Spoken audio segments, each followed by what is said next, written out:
और उससे भी आ जाएगा, लेकिन उससे प्रॉब्लम ये होगी, जैसे मान लो आपने माना कि n-13 हैं वो 2 डिग्री के हैं, ठीक है, n-13 जो है वो 2 डिग्री के हैं, उससे n की वैल्यू निकल के आई, तो जो उससे n की वैल्यू निकल के आएगी वो आएंगे टोटल वर्टेक्स कितने थे, अब फिर उसमें से 13 घटाओगे तो 2 डिग्री वाले वर्टेक्स आएंगे, ठीक है।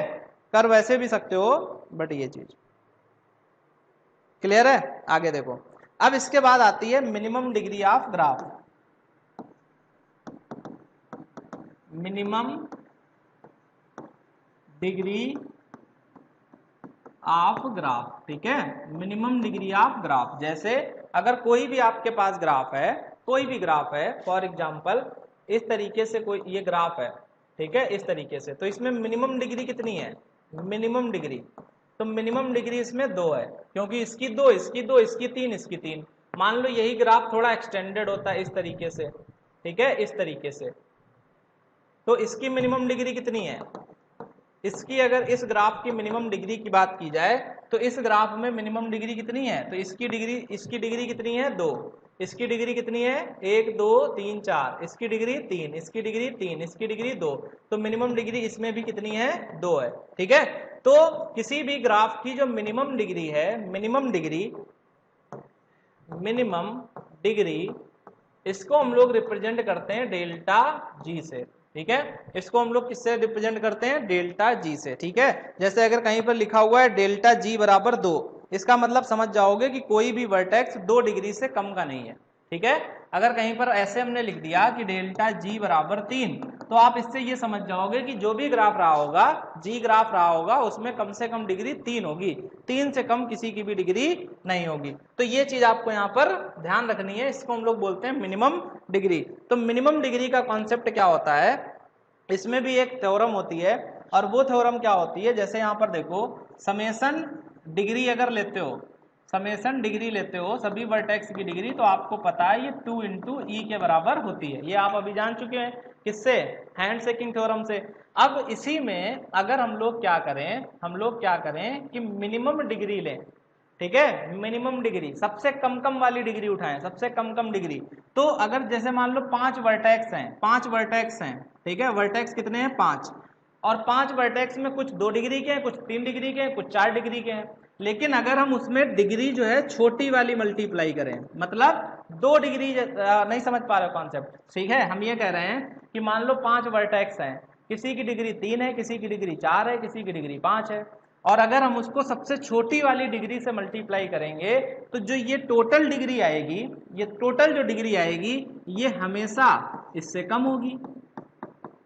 आप समझ पाए कि नहीं क्या बताया हमने, बोलो, आप समझ पाए हमने क्या बताया भाई। अगर आपके पास, ध्यान से समझना, अगर आपके पास ये वर्टेक्स हैं, ठीक है, ये इसमें कितने वर्टेक्स हैं, V1 V2 V3 और V4, तो यहाँ पर टोटल 4 वर्टेक्स हैं, और सभी की डिग्री अगर देखी जाए, तो अगर सबकी डिग्री लोगे, जैसे यहाँ पर ऐसे करते आप कि इसकी डिग्री 3 है, तो 3 डिग्री के 2 हैं, 3 डिग्री के 2 वर्टेक्स और 2 डिग्री के 2 वर्टेक्स, तो ये 2e के बराबर आता, ठीक है। लेकिन हम लोग क्या कर रहे हैं कि वर्टेक्स हमने चारों लिए एक साथ, और जो 3 डिग्री है इसको नहीं यूज कर रहे हैं, हम इसको यूज कर रहे हैं, तो जो इससे करोगे ये हमेशा इससे छोटा ही आएगा। आप बात समझ पा रहे हो क्या कहना चाह रहे हैं, ठीक है, तो ये इससे हमेशा छोटा आएगा। तो अब ये प्रॉपर्टी आपको ध्यान रखनी है, ठीक है,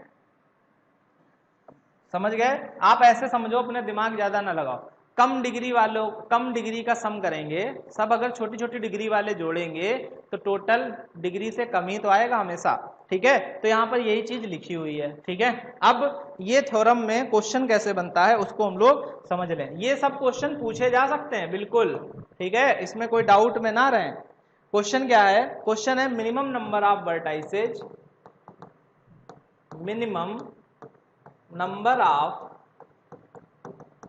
vertices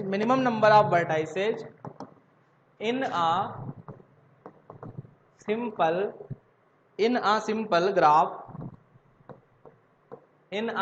graph with 35 edges and degree of each vertex and degree of each vertex and degree of each vertex is at least 3, at least 3, ठीक है, एटलीस्ट 3। तो इन्होंने क्या दिया है क्वेश्चन में, इन्होंने, समझो ध्यान से सब लोग सुनना, ठीक है, ये रीजनिंग का ही क्वेश्चन है, समझ रहे हो क्या क्वेश्चन है, मिनिमम नंबर ऑफ वर्टाइसेज, आपको ये अभी भूल जाओ थोड़ी देर, मिनिमम नंबर ऑफ वर्टाइसेज भूल जाओ, आप सोचो हमको वर्टाइसेज बताने कितने होंगे, वर्टाइसेज कितने होंगे, सिंपल ग्राफ में 35 एज हैं, कितनी एज है 35, ठीक है, तो 35 को 2 से मल्टीप्लाई करेंगे तो टोटल डिग्री आएगी। अब इन्होंने कहा है कि इसके अंदर जितने भी वर्टेक्स हैं सबकी डिग्री कम से कम 3 है, सबकी डिग्री कम से कम 3 है। तो अगर सबकी डिग्री कम से कम 3 है तो इसका मतलब डिग्री को अगर वर्टेक्स से मल्टीप्लाई करेंगे तो लेस देन इक्वल टू लेना पड़ेगा, क्योंकि ये सबसे छोटी डिग्री यूज कर रहे हैं हम, सबसे मिनिमम डिग्री यूज कर रहे हैं ना। तो यहां पर अगर आप निकालोगे तो mod b is less than equal to, ये आ जाएगा 70/3, तो ये आ जाएगा आपका mod b is less than equal to 3 दूनी 6, 3 तिया 9 दशमलव समथिंग जो भी है, तो मॉड बी की वैल्यू कितनी हो जाएगी 3, ठीक है, क्योंकि इन्होंने ये कहा है कि हमको क्या बताना है, मिनिमम वर्टाइसेज कितने लिए जाएंगे, तो v की वैल्यू जो है वो 23 से छोटी होगी, v की वैल्यू जो है वो कैसी होगी 23 से छोटी, तो यहां पर हम कितना ले लेंगे 23,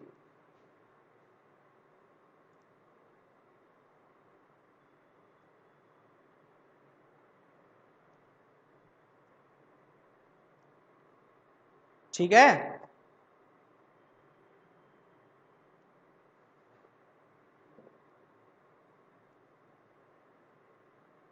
यहां पे गलत लिख गया है क्वेश्चन, मैक्सिमम कर लो, यहां पे मैक्सिमम नंबर ऑफ वर्टाइसेज, ठीक है, वर्टाइसेज जो है वो 23 से कम होंगे, वर्टाइसेज जो है 23 दशमलव से कुछ कम होंगे, तो सबसे बड़ा, सबसे ज्यादा वर्टाइस कितने हो सकते हैं 23, ठीक है, सबसे ज्यादा वर्टेक्स कितने हो सकते हैं 23, क्लियर हो गई बात कि नहीं, ये जरूर समझ लो यहां मैक्सिमम क्यों किया, इन्होंने कहा था सबसे वर्टेक्स, पहले हमने कहा था सबसे वर्टेक्स कम कितने हो सकते हैं, तो यहां से आया था वर्टेक्स 23 से कम ले सकते हो, तो 23 से कम तो 22 भी होता है, 21 भी होता है, 10 भी होता है, 9 भी होता है, तो हमने सोचा कि ऐसा कैसे पॉसिबल है, तो क्वेश्चन में पूछा गया था मैक्सिमम कितने वर्टेक्स होंगे, तो यहां पर आंसर आया है कि वर्टेक्स 23 से कम होंगे, ठीक है, तो 23 से कम के लिए सबसे मैक्सिमम कितना हो सकता है 23, तो यहां पर 23 हो जाएगा, क्लियर हो गई बात।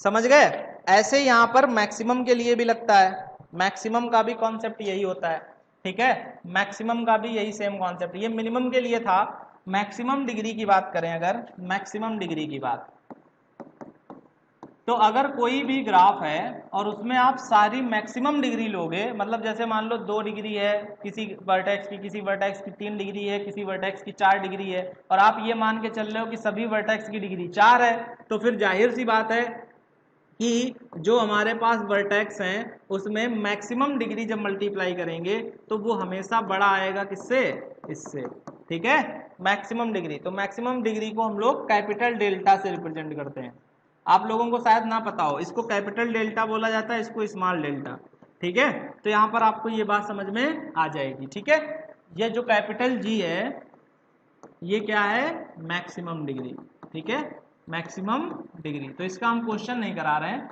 आप अपने आप कर लोगे, ठीक है, क्लियर हो पाई बात कि नहीं, जल्दी से बोलो।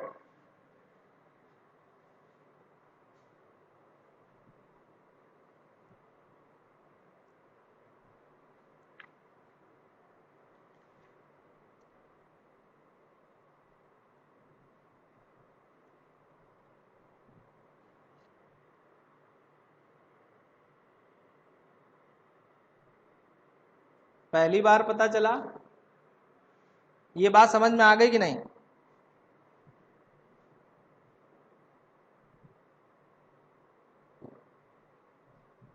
ठीक है, तो इन दोनों रिजल्ट से ये बना सकते हो आप कि जो डिग्री होती है, जो डिग्री होती है वो मिनिमम डिग्री से बड़ी होगी और इससे छोटी होगी, ठीक है, ये आप यहां पर अपना कॉन्सेप्ट बना सकते हैं। ठीक है,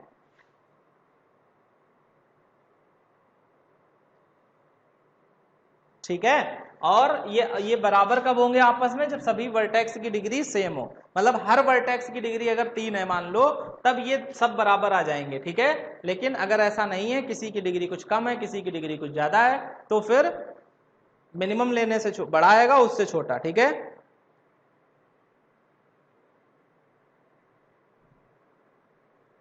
चलो आगे देखो।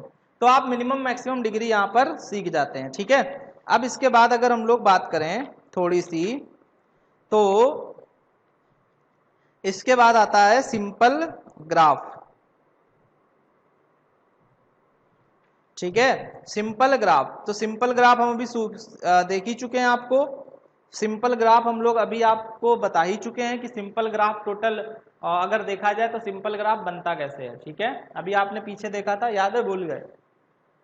Simple graph. ठीक है, सिंपल ग्राफ मतलब कोई भी लूप वूप नहीं होना चाहिए उसके अंदर। ये देखो, सिंपल ग्राफ में कोई लूप नहीं होगा और कोई पैरेलल एज नहीं होगी, उसको हम लोग सिंपल ग्राफ बोलते हैं।